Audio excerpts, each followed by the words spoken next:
पाकिस्तानी महिला सीमा हैदर को लेकर वकील एपी सिंह ने एक और बयान जारी किया है। वकील एपी सिंह ने बताया कि सीमा हैदर अपने पति को तलाक देने के बाद पिता के पास रही और इस दौरान उन्होंने हिंदू धर्म अपनाया।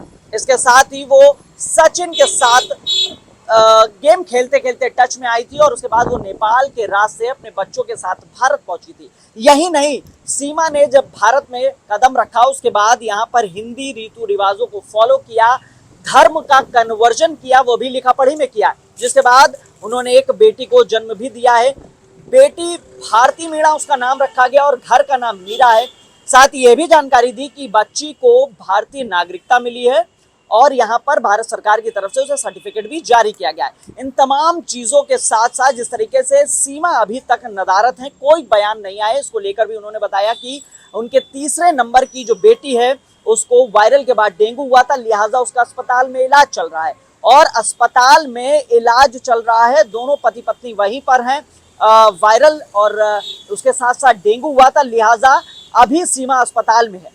साथ ही आपको बता दें कि सीमा के लिए यह भी स्पष्ट किया गया है कि सीमा लगातार जांच एजेंसी यानी एटीएस, एंटी टेररिस्ट स्क्वाड जो यूनिट है हमारी, उसके टच में है। लगातार जो भी पूछताछ होती है उसमें लगातार सहयोग किया जा रहा है और माननीय न्यायालय के आदेशों पर सीमा सचिन के साथ उसके घर यानी ससुराल रबुपुरा में रह रही है।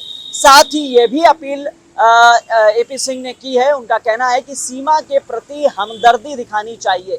उसके पीछे की वजह बताई है कि वह पूरी तरीके से हिंदू रीति रिवाजों को अपना चुकी है, भारत में रह रही है, भारत में तमाम तीज त्योहार मना रही है। साथ ही एक बच्ची जो कि भारतीय नागरिकता उसको जन्म भी दिया है। आपको बता दें, अपील की है एपी सिंह ने, सीमा के वकील ने। उनका कहना है कि सीमा जो है वो पूरी तरीके से अब भारतीय है और इसलिए उसके प्रति हमदर्दी दिखानी चाहिए, मानवतावादी होना चाहिए और साथ ही मानव अधिकारों के रक्षा के लिए भी हम सबको एकजुट होना चाहिए। जिस तरीके से पहलगाम अटैक के बाद लगातार सीमा को बाहर भेजने यानी अपने घर भेजने की बात चल रही है, पाकिस्तान वापस भेजने की बात चल रही है, इस पर एपी सिंह ने अपनी टिप्पणी दी है और ये कहा है कि हम सभी भारतीयों को सीमा के प्रति हमदर्दी दिखानी चाहिए। आपको बता दें, अब तक की जांच में यह स्पष्ट हुआ है कि जुलाई 2023 में सीमा के प्रति एक मुकदमा दर्ज किया गया था गौतम बुद्ध नगर पुलिस कमिश्नरेट की तरफ से और उस मुकदमे में सीमा के खिलाफ मुकदमा लिखा था। साथ ही धारा 120 भी यानी कॉन्स्पिरेसी के तहत पति सचिन और सचिन के पिता नेत्रपाल के खिलाफ मुकदमा लिखा था। हालांकि अभी तक 1.5 वर्ष से ज्यादा हो चुका है, उसमें चार्जशीट नहीं दाखिल की गई है और इसके पीछे की वजह बताई जा रही है कि ब्यूरो ऑफ इमिग्रेशन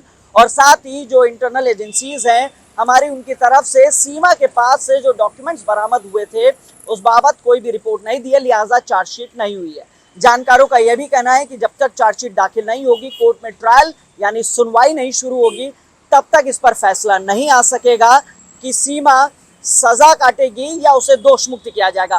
दोनों ही केसेस में अगर सजा याफ्ता होती है तो सजा काटने के बाद उसे पाकिस्तान भेजा जाएगा और अगर दोष मुक्त होती है तो भी उसे पाकिस्तान भेजा जाएगा। लेकिन इन सब के बीच एक ग्राउंड और है जो हम आपको बताएंगे लीगल एस्पेक्ट से।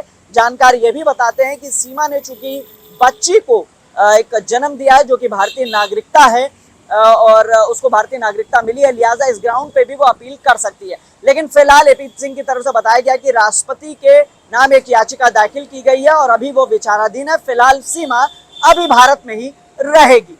कैमरामैन विपिन के साथ हिमांशु शुक्ला, न्यूज़ 18, ग्रेटर नोएडा।